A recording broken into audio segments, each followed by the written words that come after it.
Kalau gaji kalian masih UMR atau penghasilan masih 4 juta, 5 juta, 6 juta, jangan pernah menabung, apalagi investasi. Karena nggak akan pernah efisien dan efektif. Jadi kalian harus paham dulu bahwa income itu ada dua jenis. Sebenarnya ada jenis yang lain, tapi hari ini kita akan bahas dua jenis dulu. Yang pertama ada penghasilan aktif, dan yang kedua ada penghasilan pasif. Penghasilan aktif ini maksudnya ketika kita kerja kantoran, kita dapat salary, kita dapat gaji setiap bulannya, atau kita sebagai freelancer, lalu kita jualan, UMKM, apapun itu, ketika kita bekerja, kita menukarkan waktu kita untuk uang, itu masuknya penghasilan aktif. Kalau kita bekerja, kita bisa menghasilkan uang. Kalau kita nggak bekerja, artinya ya kita nggak menghasilkan uang. Lalu yang kedua, penghasilan pasif. Ini adalah penghasilan yang bisa kita dapetin dari return atas uang yang memang udah kita punya sebelumnya. Contohnya apa? Kita punya 100 juta, kita taruh di deposito. Habis itu dapat 3% per tahun, berarti kita dapat 3 juta. Itu penghasilan pasif, karena kita nggak perlu kerjain, kita nggak perlu taruh effort, kita nggak perlu waktu untuk urusin 100 jutanya. Tinggal parkir aja, tinggal taruh aja, misalkan di deposito atau obligasi. Habis itu ya udah kita terima income-nya tiap bulan atau tiap tahun. Tapi mungkin kalau kita ngomongin deposito atau obligasi, kurang relevan sama kalian. Karena gue yakin kalian para Gen Z 80-90%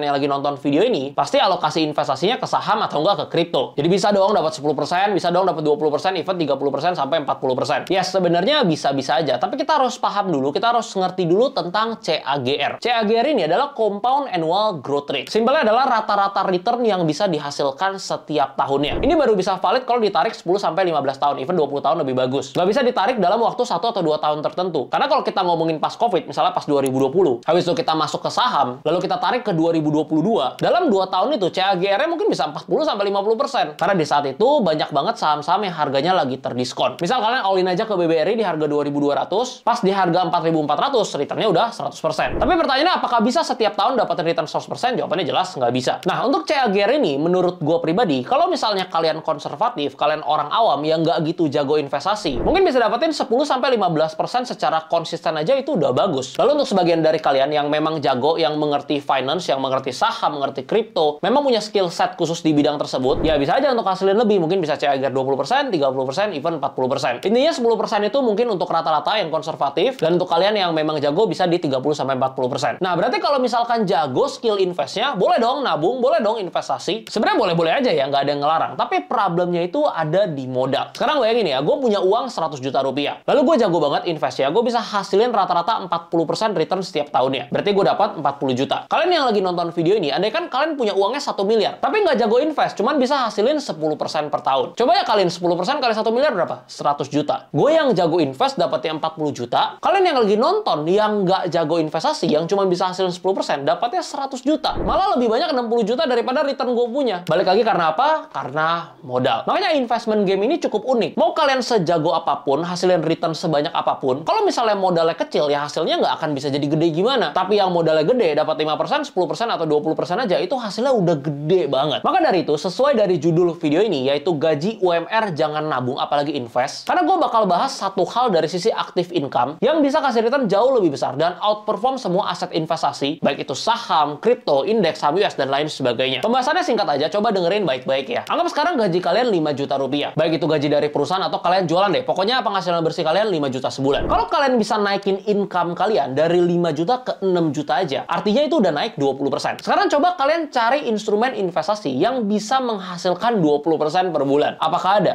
Jawabannya nggak ada. Gimana kalau misalnya penghasilan tadi 5 juta naik jadi 7 juta? Artinya naik 40%. Mau cari di mana investasi return 40% per bulan? Jawabannya nggak ada. Mungkin kalian mau bilang, tapi beli meme coin bisa bang. Kalau trading scalping bisa bang, sebulan 40%. Yes, mungkin bisa di bulan-bulan tertentu. Tapi apakah setiap bulannya seperti itu? Jawabannya nggak. Ada bulan-bulan yang nggak dapat segitu, even malah rugi. Karena namanya trading ya, ada untung ada rugi. Sedangkan kalau kita ngomongin penghasilan, bukan cuma 5 juta ke 6 juta, bukan cuma 5 juta ke 7 juta, tapi bisa 5 juta ke 10 juta, ke 15 juta, ke 20 juta, even ke 50 sampai ratusan juta. Cuma di sini gue nggak mau muluk-muluk dulu. Gue nggak mau ngomongin income 100 juta, 200 juta, karena kejauhan konteksnya. Di sini target kita untuk naikin 10 sampai 20% aja dari income kita saat ini. Jadi ya income-nya 5 juta sebulan, bisa naik ke 6 sampai 7 juta. Ya income-nya 10 juta per bulan, bisa naik ke 11 juta atau 12 juta. Di sini clear ya, sudah sangat jelas ya. Ketika kita punya income 5 juta, kita mau naikin ke 6 juta, berarti kita cuman butuh tambahan 1 juta setiap bulannya. Dan kalau ditanya ke gue, lebih gampang dapetin tambahan income 1 juta sebulan, atau dapetin return 10 sampai 20% dari instrumen investasi? Jawabannya sudah jelas, jelas lebih sangat mudah untuk dapetin tambahan 1 juta per bulan. Sekarang kita masuk ke bagaimana caranya. Sesuai judul, lupain nabung, lupain investasinya dulu. Yang kalian harus siapkan yaitu dana darurat pondasi dasarnya. At least buat dulu untuk 5 bulan pengeluaran untuk pondasi dasar atau dana daruratnya. Setelah dana daruratnya udah kekumpul nih, pondasinya udah ada nih, jangan kalian nabung untuk beli HP baru, untuk cicil motor baru, atau untuk liburan. Jangan dulu. Apalagi ngomongin investasi kripto, investasi saham, nggak usah dulu, nggak usah. Setiap uang dingin yang kalian punya, yang ada di rekening kalian, yang udah nganggur nih, misal bulan ini ada nganggur nih 700.000 nih, kalian lempar semuanya ke 3 hal ini. Yang pertama, knowledge dan skill. Pakai untuk invest leher ke atas, invest ke otak. Entah itu ikut seminar, beli buku, dan lain sebagainya. Yang kedua, ketika kalian udah mulai punya ide dan skill set khusus, mulai side hustle. Mulai cari pekerjaan sampingan. Yang tentunya beberapa side hustle ini perlu modal ya. Makanya tadi gue bilang uang dinginnya lempar ke 3 hal ini. Tadi yang pertama untuk upgrade kita punya skill, kita punya knowledge. Dan yang kedua untuk modal side hustle. Kenapa side hustle? Karena gini, ketika kalian kerja di perusahaan, misalkan sebagai staff, sebagai admin, atau sebagai apapun deh, lalu gaji kalian 5 juta sebulan. Kalau kalian mau dapetin tambahan 1 juta, kalian mau naikin nih berarti dari 5 juta ke 6 juta. Menurut gue cukup sulit. Dan kalaupun bisa, itu di skenario tertentu. Mungkin kalian di hijack perusahaan baru, atau performa kalian memang bener-bener bagus, atau perusahaan yang memang sehat dan naikin gaji semua karyawannya. Tapi itu pun terbatas, harus nunggu. Nggak mungkin kan kalian tiba-tiba datang ke HRD, abis itu minta naik gaji setiap 3 bulan sekali. Yang ada malah dipecat. Dan kalau naik pun berapa persen sih biasanya? 5% aja udah bagus. Tapi kalau kita ngomongin side hustle 1 juta per bulan, artinya cuma 33.000 per hari. 33.000 sehari. Kalau mau side hustle yang tanpa modal, affiliate jual topi, jual kaos kaki, jual apa kayak itu 33.000 pun gampang gitu dapetnya. Dibanding kalau mau naik gaji 33.000 sehari, itu jauh lebih susah. Di sini kalian pahamin dulu konteksnya. Kenapa yang kedua ini gue masukin side hustle? Karena ketika kalian udah mulai berusaha untuk cari side hustle dan berhasil nih dapetin tambahan 500.000 per bulan atau 1 juta per bulan, waktu demi waktu itu bisa naik. Mungkin bulan ini 500.000 sampai 1 juta. Tahun depan mungkin dari side hustle kalian bisa dapetin 2 juta sampai 3 juta. Karena namanya side hustle itu kan ada di kontrolnya kita. Jam terbang kita bisa naik, kita bisa taruh effort lebih, atau kita bisa kerja makin banyak. Editor gue aja ngedit video ini dibayar berapa gitu. Ngedit satu video short saja dapat berapa? 80.000, dapat 100.000. Kalau dia ngedit 30 video per bulan aja udah berapa? Udah 3 juta baru shorts doang. Belum dari klien-klien lainnya. Belum dari video long form. Cuman ya memang kebetulan dia nggak sambil kantoran. Tapi kalau skenario-nya nih, anggap ya dia kantoran ya, 9 to 5 gitu ya. Habis itu dia dapat gaji 5 juta sebulan. Tapi dari ngedit video itu dia bisa dapat 3 juta per bulan. Itu yang gue maksud. Dan nanti ketika kliennya udah makin banyak, penghasilan dari side hustle-nya udah makin meningkat, pekerjaan utama yang tadinya 9 to 5 itu justru bisa ditinggalin. Cuma konteksnya udah kejauhan. Gue bukan mau bahas soal itu sebenarnya. Back to konteks yang tetap gue pengen bahas hari ini, yaitu gimana caranya kita dapetin tambahan 1 sampai 2 juta per bulan. Tadi udah yang kedua side hustle ya. Masuk yang ketiga itu networking. Jadi balik lagi, ketika ada uang dingin nih, misal 500.000, 700.000 atau 1 juta setiap bulannya, jangan pernah kalian tabung di rekening. Jangan pernah kalian untuk invest saham atau invest kripto. Pokoknya kalau nggak kalian pakai untuk upgrade skill, kalian pakai untuk modal side hustle, atau kalian pakai untuk networking. Kalian coba cari teman kalian yang lebih pintar, yang penghasilannya lebih tinggi dari kalian. Kan ajak dia ketemu, ajak makan siang, ajak makan malam, atau ajak ngopi, traktir dia. Mungkin buat kalian yang belum biasa traktir orang rasanya, wah kok gue mesti bayarin makanan dia, gue mesti bayarin kopi dia. Jangan perhitungan, jangan pelit. Mau networking, mau dapetin insight baru, mau dapetin network baru, pakai modal bos. Ketika kalian traktir itu juga bagian dari investasi. Jadi ingat ya 3 hal ini ya. Punya uang dingin pakai untuk upgrade skill, untuk tingkatin skill kalian, untuk tingkatin knowledge kalian. Lalu kalian bisa pakai juga untuk modal side hustle. Dan yang terakhir pakai untuk networking. Karena gue percaya kita bisa naik level, kita bisa menuju kesuksesan. Itu kita nggak bisa jalan sendiri. Kita butuh orang lain. Kalian mau gampang keterima kerja aja butuh orang dalam kan? Gimana cara kenal orang dalamnya? Ya networking, ajak ngopi, ajak makan siang, ajak makan malam, perlu duit. Jadi kalian lakuin 3 hal ini. Target utamanya nggak usah muluk-muluk dulu. Untuk dapetin tambahan 1 sampai 2 juta aja sebulan. Kalau gaji kalian 5 juta aja misalkan, habis itu bisa dapetin tambahan 1 sampai 2 juta setiap bulannya. Artinya kalian udah naikin penghasilan kalian 20 sampai 40% setiap bulannya. Dan gue percaya nggak ada aset investasi yang bisa kasih return segitu setiap bulannya. Di sini harus kita pahami, ketika income kita masih rendah, apalagi masih di bawah 10 juta, strategi harus kita lakukan. Kita harus jadi agresif. Kita harus cari sumber penghasilan baru, kita harus lakuin side hustle, kita harus pakai uang yang nganggur kita ini, bukan diparkirin, tapi justru kita pakai, kita spend, baik ke ilmu, ke networking, untuk side hustle, dan lain sebagainya. Jadi kita ofensif, kita serang. Tapi kalau kalian lihat orang yang udah super kaya, konglo-konglo, yang duitnya ratusan miliar, even triliunan, mereka nggak masalah parkir di saham, parkir di obligasi, even parkir di deposito. Karena di saat uang kalian udah banyak banget, udah ratusan miliar atau udah triliunan, udah nggak perlu terlalu ofensif. Yang dilakukan justru defense. Mulai cari cara gimana caranya mengamankan aset yang kita punya. Beliin aset safe haven, misalkan emas, parkir di saham blue chip, even itu di kripto pun belinya Bitcoin. Nggak perlu mereka trading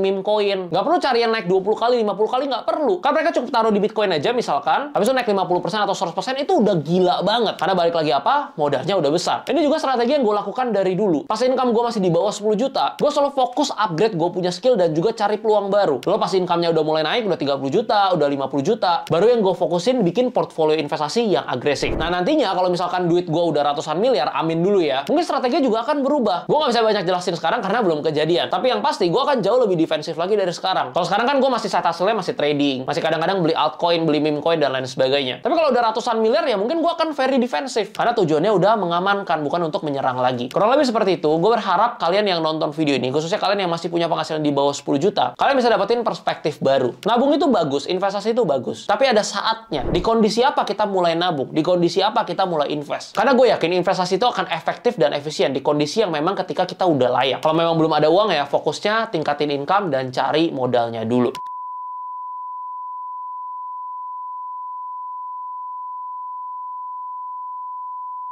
Semoga bermanfaat buat kalian yang suka. Jangan lupa like videonya, subscribe buat yang belum. Dan kalau kalian punya pertanyaan apapun atau mau request topik tentang apapun, kalian boleh komen di bawah. Gue akan usahakan upload setiap 2 hari sekali. Sampai ketemu di next episode. Salam coy.